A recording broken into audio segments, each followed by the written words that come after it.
Today I'm reviewing a bike from a brand or a company called CF Moto. This particular bike is the 650 MT. It's like a road crossover adventure tourer. Well, it's not really crossover, it's more of a road oriented bike.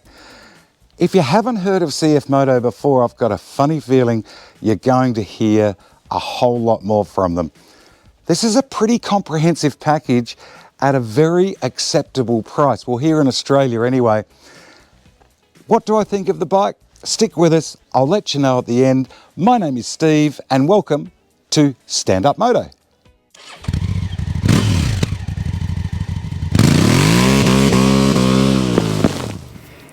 Now I'm going to do a pretty comprehensive review of this bike, and I'll do a bit of on the road, bitumen, through the windy twisties. I'll do a little bit of dirt road work. Not that this is a dirt bike, this is a road tourer, but you know me, I love getting onto the dirt roads. I'll do some slow speed handling in and around the city, accelerating, braking, all of the normal things you should see in a bike review. I mean, they're the type of things you're going to be doing with it if you own it, aren't they? Now, I have to confess, I've been getting around with blinkers on in regards to CF Moto as a brand. So actually this review came about as a request from a subscriber wanting me to look at this particular model, the 650 MT. So I thought I would start by just looking at who are CF Moto as a company. Look, they're a Chinese-based company, and before you go, I wouldn't buy a Chinese bike, chances are, whatever you're riding or driving at the moment, many of the components in that vehicle or bike are made in China. The device you're watching this video on is probably made in China. Products coming out of China in 2024 are vastly different to what we used to get back in the 70s, 80s, 90s. It has come ahead in leaps and bounds, and that is why so many companies get products made in China to put into their vehicles where they may be assembled. They've got ties with KTM, and it is a big company. It makes over 500,000 bikes a year. In fact, I think it's about 680,000 bikes a year. They've got dealerships in 100 countries. I mean, this is a bike worth reviewing. So I got onto my friends down at Moto Adelaide here in South Australia who were more than obliging and gave me the use of this. I think it's a 2023 650 MT, but it's still the current model. I mean, I really had no idea that CF Moto made so many models, and this is a few of their solo models, but of course they've got their ATV and four-wheel quad bikes and side-by-sides. They've even got electric quad bikes. They really do cover a lot of products. Anyway, let's get into the review, and what better place than to start with the motor. So the weather's gone pear-shaped. I've moved undercover. I'm kneeling on gravel, so if you hear me go ouch every now and then, you can see it's gone pretty average. It's light rain. There's strong winds expected this Savo. So I'm going to do the rest of the static stuff under here. CF Moto, as you can see in that video, they're not a small fly-by-night company. They're a big company, and I know if you're in the States, you're going to go, Steve, we've had CF Moto for many, many years with the side-by-sides and that type of ATVs, I think you call them. They are here now as well, and more dealerships are starting to crop up. So what powers this MT650? Look, I think the motor, and I've been told the motor is a very close copy of the 650 Kawasaki Versys motor. It's a 649cc. In this version, here in Australia, it produces 55 horsepower. It's an 11:1 compression ratio, so you will need to run the premium fuel. Not that it uses a lot of fuel. I've found it's extremely economical.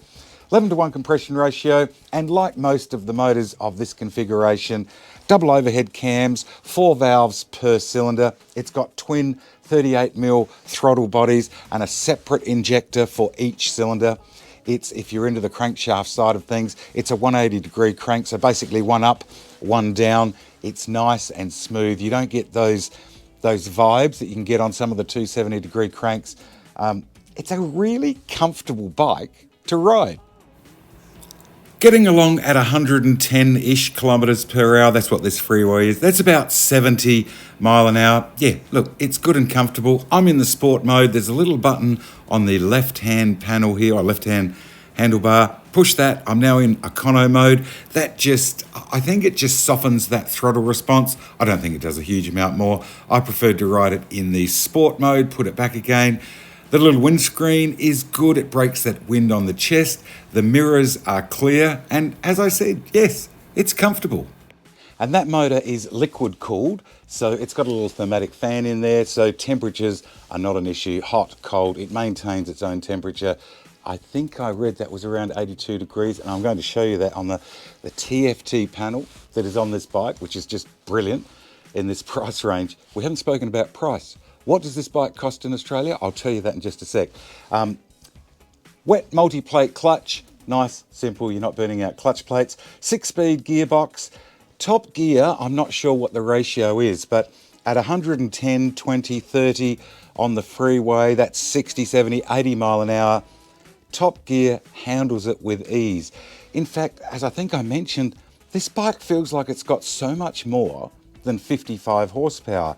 It really hauls well.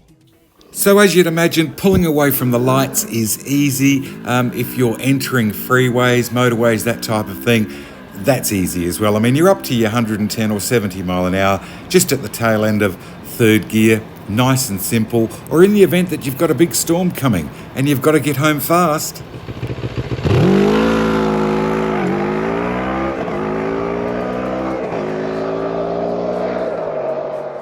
Now, it's a little bit hard to see down under here, but I've got a light on, but there's the radiator there. You can see the bar work that comes around and the way it sticks out the side. There is lots of protection. It also allows you somewhere to hang spotlights and that sort of thing, or driving lights. And even the mirrors don't buzz right through the rev range.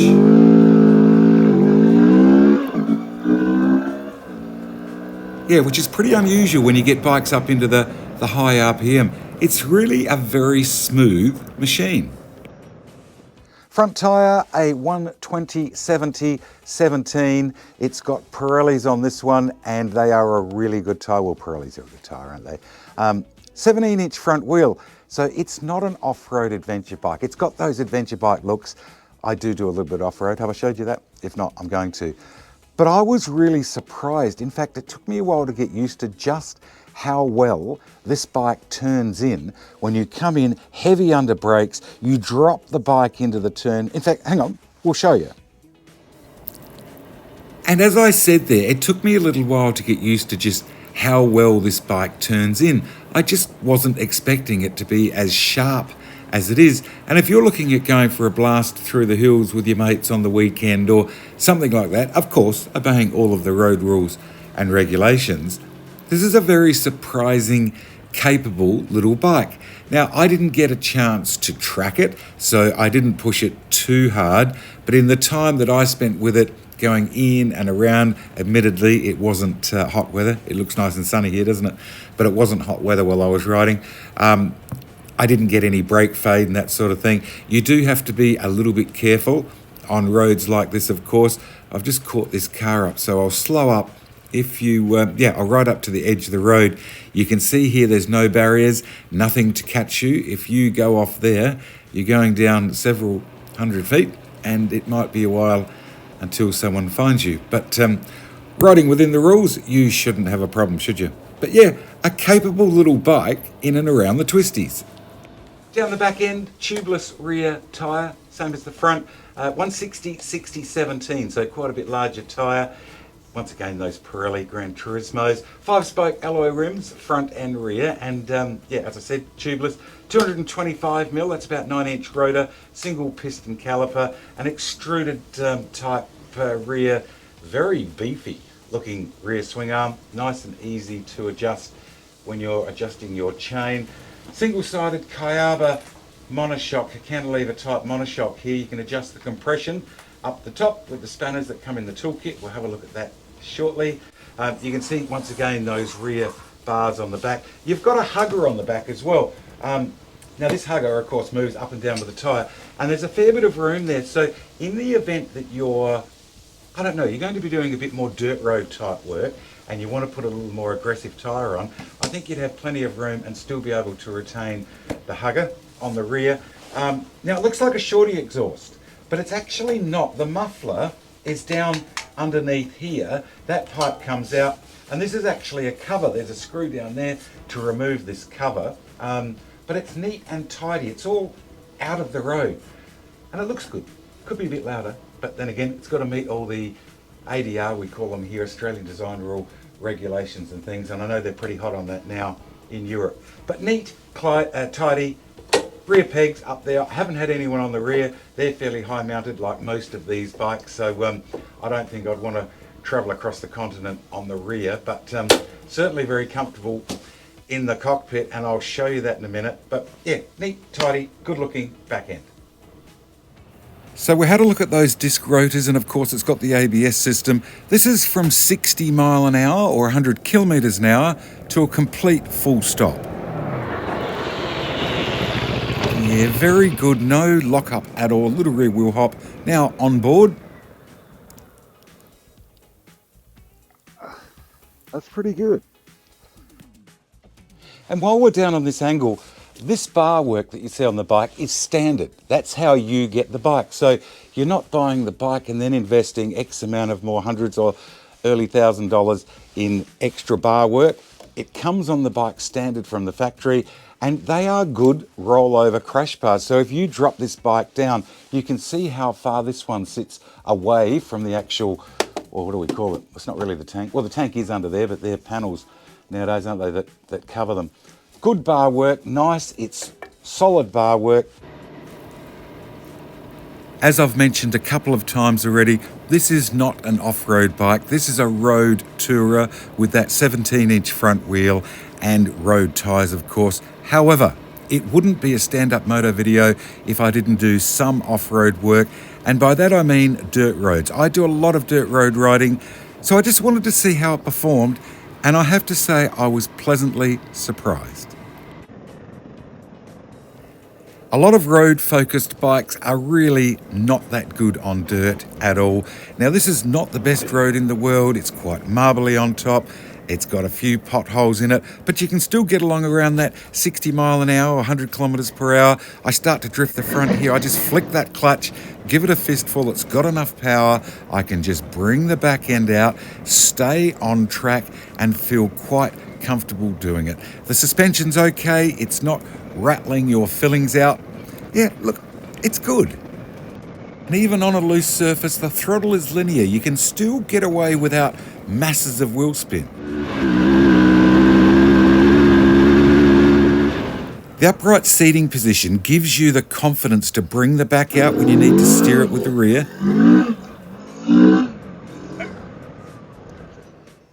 The lights are all LED, so there's your low beam light there, high beam there, that's the bottom light comes on, indicators left, right, might be the other way around if you're watching that on the screen, your pass light or flashlight, whatever you want to call it, on the front there. Pretty straightforward. I haven't tried the lights yet. I'm staying out in the country at the moment, so tonight I'm going to take it out, give it a go on some of the dirt roads and the bitumen roads to see how good they are or aren't. We'll find that out in the video, but I would assume they're going to be pretty good. Nowadays, everyone's on top of lights, aren't they? But yeah, all easy, simple to operate and functional. Oh, LED, by the way, right around the whole bike. I'll show you the rear end. Rear lights, LED, it's small, it's quite tiny, it's bright, but it's quite small, and it's certainly protected up here. You can see those bars that come right around the back, and of course that's for hanging your panniers, but also some protection if you drop it down on the side. Brake lights there, nice bright LED brake light, indicators left and right. So yeah, nice and bright. Tail light, little reflector, which is a legal requirement here in Australia. You'd probably take that off and put it up there. I would anyway, but just to tidy it up at the back. But I think it's very good. It's very neat. It's tidy. There's nothing hanging out. Chances of breaking any of this are almost zero with these big protection bars coming out the side. Oh, while I think of it, seeing we're up here, the mandatory sound check. Actually, what I should do, I'll stop the camera and I'll put my microphone down there, then I'll start it. So, of course, electric start.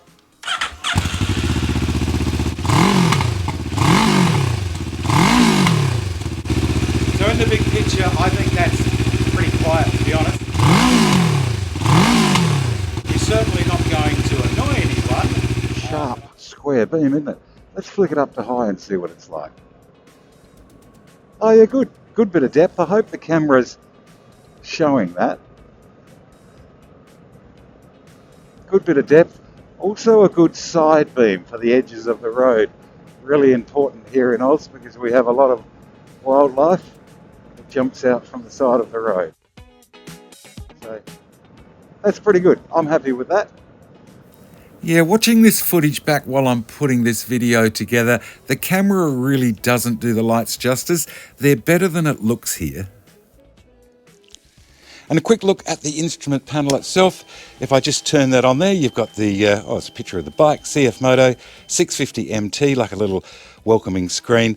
TFT, it is clear. And as you've seen in the pictures when we were riding this on the first day in the sunlight, you can read it in any light. You've got your odometer there. What's it done? 3,176 kilometres. You can see the fuel consumption at 4.9 litres per 100. I'll put up on the screen in miles to the gallon what that is. That is remarkable when you consider what we've been doing with this bike. I haven't tried to ride it economically at all. Temperature gauge there, cold and hot, empty, full, that's your fuel gauge. Your speed in the middle, gear selector, neutral. Can I just pop it into bottom gear from here? Yeah, there you go. First, second. No, I can't get up second without the motor running. Nice and simple. If you don't like that display, there's a mode button on the left here. Push that and you can run this display. It's all the same information in eco mode now, so that would be giving you a lot better fuel consumption too, I would imagine, if you're riding it sensibly. When you're in that screen, as you can see, it's a sport mode.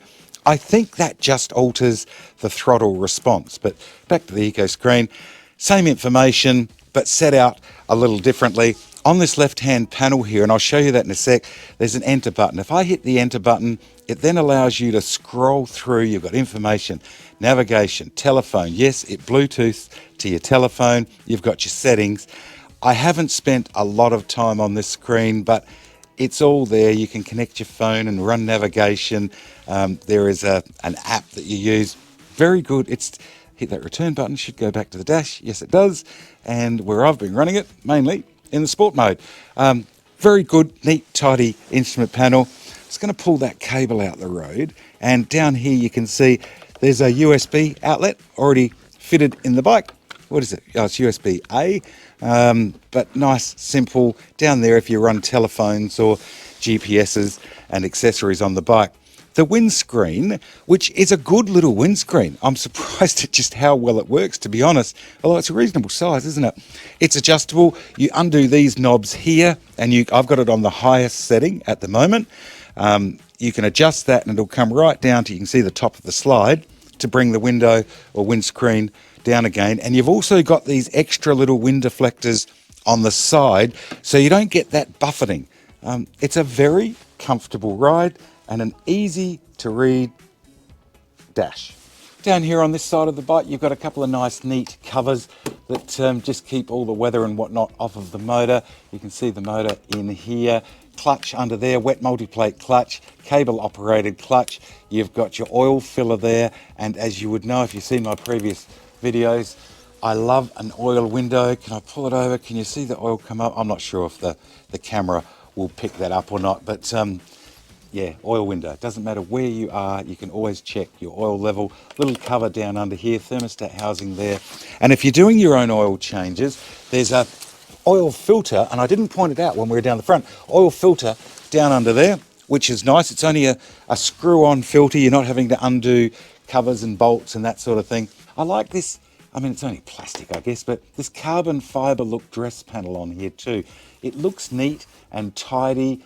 You're not getting grot everywhere. Once again, you can see those lovely protection bars that are all over it. It's a very, very well put together machine. And things like the welds. The welds are all good. I've had a good look over this bike.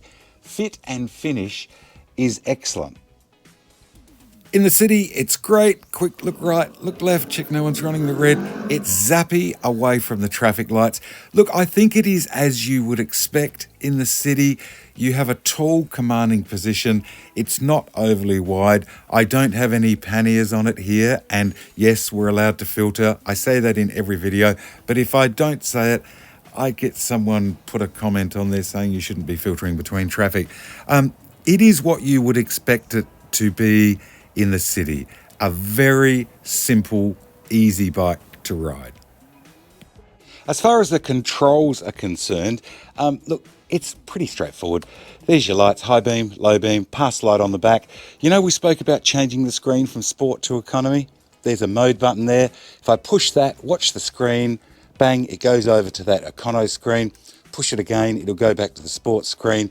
And when I was scrolling through menus, there's an enter button here. And I don't know if you can read it on camera.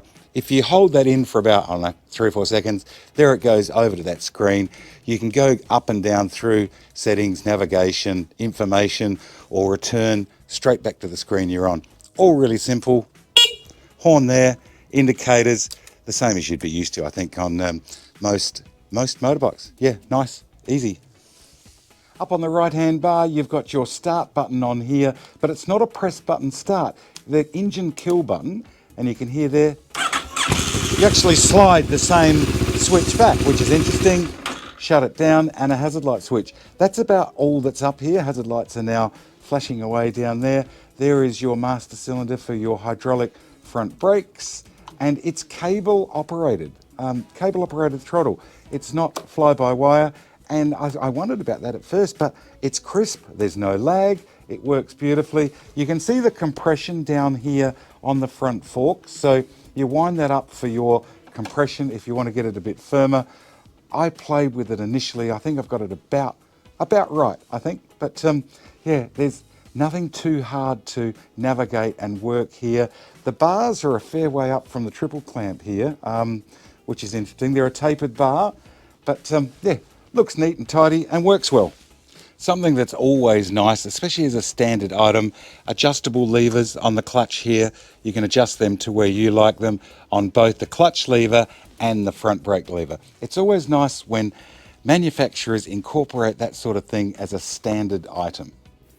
As far as slow speed maneuvering, look, there's no other word for it. It is excellent. It is so simple. You can put it on full lock, just drop the bike in, slip that clutch. I think, and of course, move your body weight to the opposite side. It's that relatively short wheelbase that makes, and the 17-inch wheels. If you like standing up and just sort of tinkering around, yeah, it does that easily. I mean, you can bring the bike to a complete stop and just sit there wiggling that front wheel left to right and be stationary. It is a very simple, confidence-inspiring bike to ride.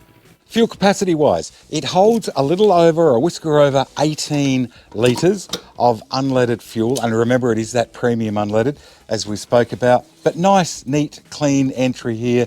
You've got a drain on the side. That's about 4.6, 4.7 US gallons. I would expect to see riding this bike properly, and I would like to maybe get some feedback from owners that have had these bikes for a period of time. I think you should be able to see about 400 kilometres safely. That's in the 250 mile range, which is pretty respectable, I reckon, for this style of bike. So ergonomically, what's it like from a rider's point of view? I found no problems at all in the time that I had this bike. The longest stint that I did was 4 hours, at which time I had to stop and start putting some fuel in. But it was pretty good. I didn't find a problem with it. I'm wearing a set of Alpine shorties at the moment. I've heard some people say they don't like the peg position. I certainly didn't find that as a problem. I spent most of my time with my bigger motorbike boots on. If you were to get sore knees or you're doing extended hauls, you can actually bring, even with your boot on, bring your leg forward and sit it inside the crash bars. And remember, those crash bars come standard on this bike, which is a pretty relaxing position. As far as feet on the ground, put that stand up. Feet on the ground, I can get the balls of my feet comfortably on the ground. With my boots on, I could actually just flat-foot it each side, but balls of your feet, quite comfortable. It's not a dramatically heavy bike, but it's also not super lightweight. Comes in at 218 kilograms wet. You'll always hear me talk wet weights. I won't talk dry weights. I know some do, but you're never going to ride your bike dry, are you? You're always going to have fuel and oil in the bike. So 218 kilos, that's up around 470, 475, maybe a bit more than that actually, 478 pound. It's not a super lightweight, but you know, it's about the right weight for this style of riding. This is a good touring type machine, and you'll see when I did those freeway shots, it was quite windy. When you come up, you go past trucks or other vehicles, you don't get chucked around all over the road. This bike is for the sort of person that loves doing that long distance touring. I mean, 110, 20, 30, as we mentioned, that's 60, 70, 80 mile an hour. It just eats that up with ease. So I think it's a good bike for the type of person that a 250 or maybe the 450 is a little bit small in capacity if you're doing long distance work. Time you put panniers and a whole lot of gear on, the smaller bikes, and I know one of mine is a smaller bike, they're working hard, but a lot of people don't want to get up into that 1,000, 11, 12, 1,300 style, which is starting to get to be a big, heavy bike, especially if it falls over and you've got to pick it up. This is a very, very comfortable little package. As far as removing the seat is concerned, there's a keyhole down underneath this panel here. You pop your key in, turn that, and then you just lift the seat. So I've clicked it, pull back, off comes the seat. Pretty standard looking seat. There's no toolkit under there, is there? So it must be down in here somewhere. Oh, yeah, there it is, down in there. There's the toolkit. Battery here, if you need to get to them, fuses and a few little electrical odds and sods. There's no real storage area here, but you've got plenty of options for top boxes and side boxes. Battery, nice and simple to get to, but I might just add the battery, if this is the standard battery that's in this bike, which I'm assuming it is. It's very tall and it actually rubs on the side of the frame here. So if you're going to be doing off-road work, I would get a little bit of inner tube maybe and put across the battery. But look, apart from that, it's very neat, tidy, easy to get to. When you put this seat on, you can see here it's got two little aligners there. So you know how some bikes, the seats tend to wobble around a bit at the front. I put the two aligners, the standard base liner there. But when you put it back on, it's important to line up those two little sections like so, put it in, and then of course, a thump on the back, she's now on. And you can see it's a nice broad seat. You sit down in the bike, which is good. So you've got this, it's not a backrest, is it? But you sit down in the bike and as you accelerate hard, and this thing really does get off the mark pretty quick, as we saw, it's nice to be able to lean back on this section. The little rear seat pad, as we mentioned, probably not ideal for anyone too large or going a long distance, but a good, very good for a standard seat. So as I stop for a coffee and I think about the time I've had with this bike, what is my summary and conclusion? Look, in Australia it comes in at a whisker over 9,000 Australian dollars right away. Now, that number would be lower, of course, if you're talking about the US dollar or euro or British pounds. And you know, it's really given me an appetite to explore more models from the CF Moto brand. But this is pretty easy as far as the 650 MT is concerned.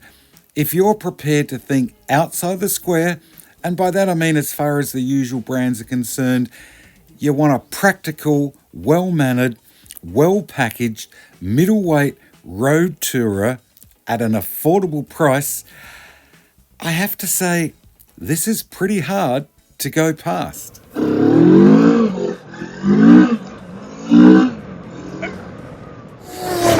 The ground clearance is about 170 millimeters. That's just shy of 7 inches. And yes, if you're wondering, I am laying on the wet ground to bring you this picture. What an idiot.